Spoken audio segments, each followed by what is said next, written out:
In Afghanistan, a drone flies over a small village and gets the attention of the locals, who immediately get ready for an attack. Soon a bunch of American soldiers arrive and find the town empty because everyone is hiding inside.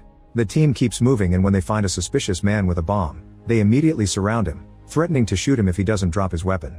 At first the man tries to ignore the threat, but when he sees the soldiers mean it, he takes out a gun which forces the soldiers to instantly kill him with a few shots.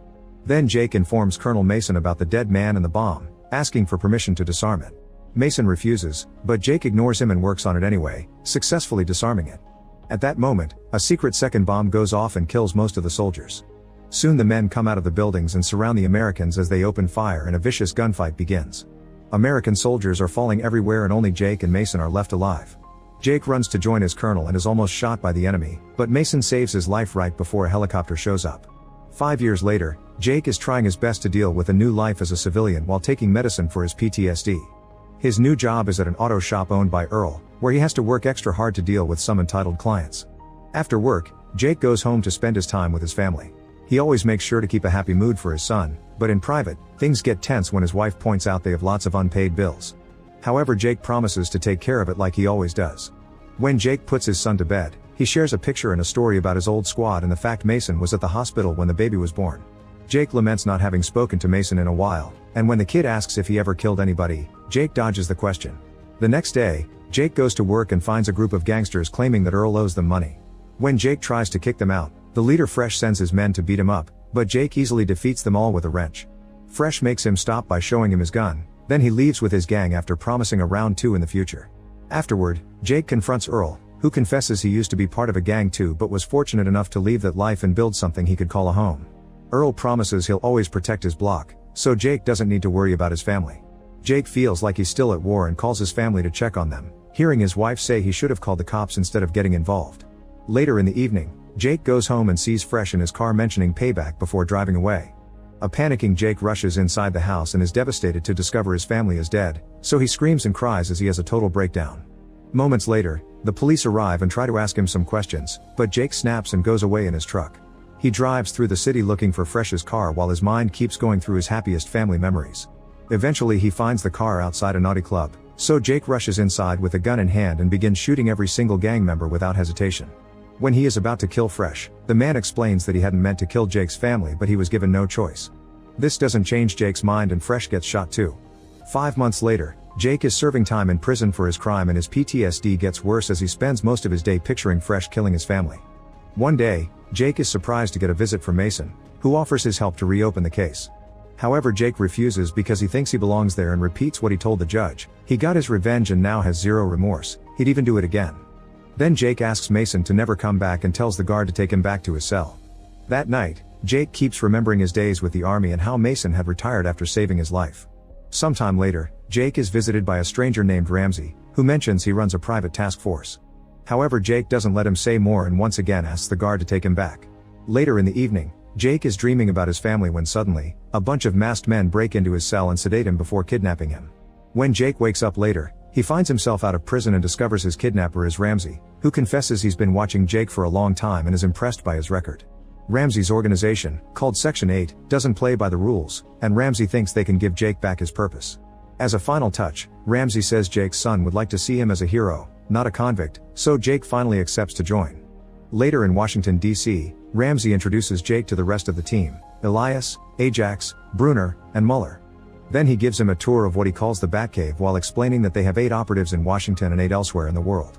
Their orders come from the State Department and the NSA, always related to taking care of threats against national security. Since Jake is just starting, Mueller will be his watcher and go with him to all missions until he gains seniority. Jake will also be given a bank account, an apartment in the city, a vehicle, a backstory, and an alias because to the world he's dead. Then Ramsey has to leave, so it's up to the team to put Jake through the initiation process. Ajax starts to provoke him, pushing him around and throwing some punches. Jake refuses to fight and does his best to dodge them all, but Ajax becomes so aggressive that he makes Jake snap. He pushes Ajax to the floor and almost stabs him in the eye with a pen, but suddenly a memory of his family flashes in his mind and he calms down. Then Jake leaves, and a frustrated Ajax points out that Jake has shown fear and that means he doesn't belong with them, but Mueller disagrees. Sometime later, Jake and Mueller get on a plane and discuss Jake's first mission. The target is a man called Castillo, a defense contractor that also works as a weapon dealer. Recently he's put his hands on some dangerous schematics that he'll sell to the Russians, so Jake's job is to retrieve the schematics and kill Castillo and his men. Jake realizes they're essentially a group of assassins and doesn't look forward to killing again. In the evening, the duo makes it to Mexico, where they find Castillo about to make the exchange with a Russian negotiator in a warehouse. While Castillo and the Russian argue, Jake sneaks around and discreetly kills a guard. The noise makes both gangs think the other is setting them up and this turns them against each other, so their argument soon escalates into a full gunfight. The gang members begin dying one by one and even make a car explode, which causes the fight to finally stop. Then Jake comes out and kills every survivor before looking inside the car, where there are two very scared women. Jake ignores them and takes the schematics before leaving. Later at the base, Ramsey scolds Jake for compromising the integrity of their mission by leaving those two women alive. Jake tries to explain they were victims and accuses Ramsey of disregarding human life, so Ramsey threatens to send him back to prison if he doesn't obey.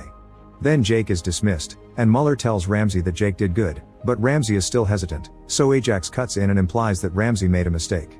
Once he's left alone, Ramsey calls someone named Locke. The next day in Nevada, mercenary Locke breaks into a hotel and kills a few employees before entering a room, where he scares away the women before confronting his victim. The guy knows Ramsey sent Locke and tries to bribe him with a huge amount of money, but Locke kills him anyway. Afterward, Locke escapes through the hotel's casino, but the guards immediately get suspicious and go after him. Locke easily beats up every guard that comes close and begins running, breaking things on the way and knocking out the guards that keep coming. Eventually he takes out his gun and shoots a few bullets just to cause panic in the gambling crowd. He also kills a guard before going outside and stealing a car to escape. Meanwhile, Jake moves into the new house and is shocked to find a frame with a bunch of pictures from his time in Afghanistan. This reminds him of a conversation he had with Mason, during which Jake blamed himself for getting him injured and Mason made sure to comfort him. Later, Jake is drinking at the pub and Mueller joins him, so Jake tries to get some information out of her. Mueller doesn't know anything about Ramsey, but she explains that she used to be in the army and punched a commander officer that reprimanded her. Sometime later, Ramsey gives them their new mission. They must retrieve domed digital information about a sensitive case and kill Senator Graham, who is a traitor to the country and has paid many people to stay free. Security will be very strict, so Ramsey reminds everyone, especially Jake, that they must fight back. A few hours later, the group makes it to Graham's event in California disguised as landscapers. Mueller sneaks inside to kill all the guards she can find and eventually security learns of the situation, so they take Graham away in a van. While Mueller hacks the senator's computer, Jake chases after Graham, shooting a few bullets to no avail. The van is too fast for him, so Jake takes a shortcut by jumping over a hill and manages to block the road. A guard tries to fight him, but Jake quickly kills him before approaching Graham, who begs for his life while saying he has a family. Jake is suddenly overwhelmed with memories and decides to let Graham live. However, the team shows up and Ajax kills Graham before reminding Jake not to hesitate. Later at home, Jake struggles with his guilt and cries while looking at pictures and drinking. Suddenly he sees masked men running outside his window, so he hides before they enter his home. The men look for him in every room, but Jake manages to escape through the back door. The next day, Jake goes to see Mason and tells him the whole story. Mason mentions he knew the real Section 8 was dismantled in the 90s and the one functioning now is just a cesspool of disgraced agents from the Army, CIA, FBI, and the like. They even have important connections in Washington, so if Jake is running from Section 8, he's in serious danger. Mason has never heard of Ramsey and promises to make some calls. He also agrees to help Jake with some money and a gun. Afterward, Jake returns to his hometown and gets a call from Ramsey, who wants to meet to talk things out, but Jake refuses. Then Ramsey asks Mueller to call Locke, who is currently hiding in Argentina, to give him the mission of killing Jake. Sometime later, Jake bumps into his son's best friend, and as they talk about the tragedy, he learns that before his family's murder, Fresh was seen with people in black suits like the secret agents seen in comics. Before he can get any more information, Locke shows up and opens fire, so Jake pushes the kid into a shop before running away. Panic takes over the area as Locke kills a few civilians, and soon the police arrive only for Locke to shoot them as well. This distraction allows Jake to escape, so Locke steals a police car and goes looking for him while calling Ramsey to tell him what happened. In the evening, Jake is hiding at Earl's shop and remembering how Earl raised him after his parents died. Suddenly the computer starts beeping to announce the arrival of the team, so Jake and Earl grab some weapons to fight them. Jake almost gets shot by Elias, but Earl quickly takes him out. Next, Brunner jumps on Jake and they begin fighting on top of a car when suddenly, Ajax shoots at them. Brunner turns around to yell at his carelessness, and Jake uses the chance to stab him with a screwdriver. When Ajax opens fire again, Jake uses the body as a shield and retrieves his gun to start shooting back, but he soon runs out of bullets. Ajax has a few left but wastes them on purpose because he wants to fight Jake hand to hand again to prove he's better. The men begin exchanging hits all over the shop and Ajax tries to stab Jake, but he ends up getting shot by Mueller. Afterward, Jake checks on Earl, who is fine and gives Jake his car keys so he can escape because the cops are coming. Later in the car, Mueller says she saved Jake because she also wants to leave Section 8. Jake doesn't think he can trust her and demands to be taken to wherever Ramsey's staying. The next day the duo arrives in Montana and tries to sneak through a forest to find Ramsey's cabin, but when Jake turns around, he's suddenly knocked out. After dreaming of his family again, Jake wakes up tied to a chair in a room with Ramsey and Mueller, who has been working for Ramsey to set up this trap for Jake. Ramsey says he has a surprise and Jake is shocked to see Mason enter the room, learning he's been working with Ramsey as well. The organization had been needing an agent with Jake's skills, so Mason told them how to get to him. This means they were the ones to pay Fresh to kill his family. Jake can't believe Mason betrayed him, but Mason just says that Jake was wasting his talent on cars and a kid.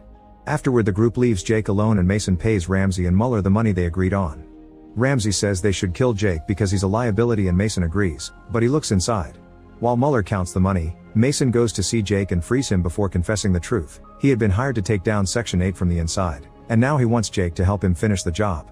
Then Mason sets off the alarm on purpose, and when two guards come to check, they quickly kill them.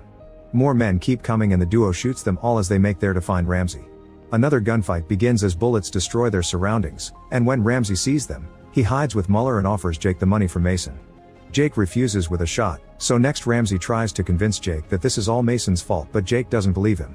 While they argue, Mueller sneaks around and tries to shoot Jake, but Mason tells him to move and takes the bullet instead, knocking Mueller down in return. Jake rushes to check on his friend and Ramsey tries to grab the money, but Jake scares him off with a few shots. Then Mason asks Jake to finish the job and dies. At that moment Mueller cuts in and tries to shoot Jake, but she's out of ammo, so they start fighting hand to hand instead. After exchanging a few hits, Mason stabs Jake in the shoulder, but he uses the chance to turn her own hand against her and kill her. Afterward Jake goes outside and sees Ramsey flee in a car, so he steals a vehicle and goes after him. Both men open fire as they drive like crazy, and Ramsey gets so distracted that he ends up crashing. Jake walks over to the wreck, and when Ramsey insults him for hesitating, Jake finally kills him. In the evening, the police bring Jake to meet General Savoy, who Mason was working for. Savoy offers Jake a job and a clean slate if he accepts to join his team, but Jake declines the offer saying that he has nothing to fight for. Just in case, Savoy gives him his card anyway. Later Jake returns home only to find Locke waiting for him because he still wants to finish his job as his reputation demands. Soon a hand-to-hand fight begins and both men show their amazing fighting skills while using any object or furniture in the room to attack as well. When the fight moves to the kitchen, both of them grab a knife and keep hitting each other until Locke throws Jake on the floor. This allows Jake to retrieve his gun and finally kill Locke. The next morning Jake sends a voice message to Earl, thanking him for everything and announcing he's leaving. Meanwhile Jake is taking a bus and sees a mother having a sweet moment with her son. Memories of his own family flood his mind again and Jake calls Savoy to accept his offer, saying he does have something he wants to fight for. Savoy immediately welcomes him to Section 9. Make sure to subscribe and turn on notifications so you can watch more videos like this. Thanks for watching.